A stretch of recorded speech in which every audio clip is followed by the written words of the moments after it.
खरा दिन आरंभ होगा जाऊँगी।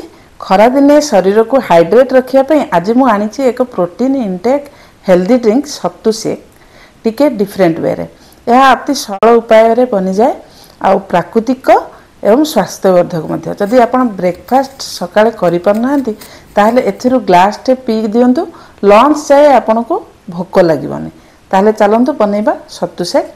सत्तू शेक बनैया पई हम प्रथमे सत्तू पाउडर दरकार। सत्तू पाउडर आजिकली मार्केट रे इजीली मिल जाउची आउ मु किंतु घरे एमती बुट डाली मार्केट रू आनिकी तार पाउडर बनैकी स्टोर करिकी रखे।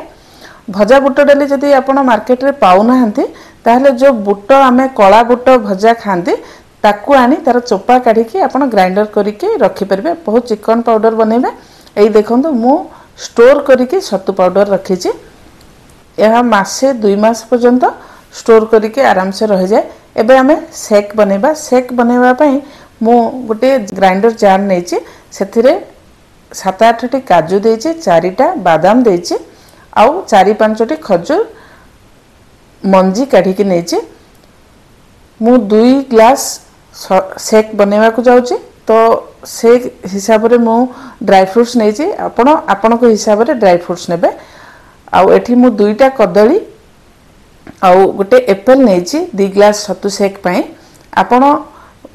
आपण को मन मुताबिक फ्रूट्स नहीं पारे और ड्राई फ्रूट्स भी जदि किसी ऐड करने को चाहूँगी ताहले ड्राई फ्रूट्स भी आप ऐड करें। ये देखो मु एप्पल रो चोपा सह नौची। एप्पल टी को आम पतला पतला करी काटिबा। आपन जब चाहिए चोपा चांछी भी काटी पारे। आपण स्ट्रॉबेरी चिकू जेकोसी फल ए पकई पारे शेक रे किंतु कमला को एवॉइड करेंगे। ये देखो मु एप्पल टू भलसे काटि नहीं और मंजी भाग को फोपाड़ी देछि। एबे आमे 2 बड़ चामच सत्तू पाउडर नेबा आउ 2 बड़ चामच महू नेबा। आपन चाहिले महू बदल रे चीनी किंबा गुड़ भी नहीं पारे। तापर मु गोटे बड़ ग्लास बा गोटे बड़ कप रे ठंडा क्षीर जोटा कि फ्रिज रे थिला चिल्ड क्षीर गोटे बड़ ग्लास नहीं ताकू एबे ग्राइंडर जार रे देकी भलो से चिकन करिकी बाटी नेबी। 3-4 मिनट बाटला परे हमर सत्तू शेक रेडी हो गला। एबे आमे टिके ग्लास रे ढाली की ऊपर ड्राई फ्रूट सजाई की सर्व करि परिबा। घर को कहीं गेस्ट आसले आमे कोल्ड ड्रिंक्स बदल रे हेल्दी सत्तू ड्रिंक सर्व करि परिबा। आउ मु ग्यारंटी देकी कहूँ जो गेस्ट को आपण थरे सर्व करेंगे से निश्चित भाव आपण प्रशंसा करेंगे।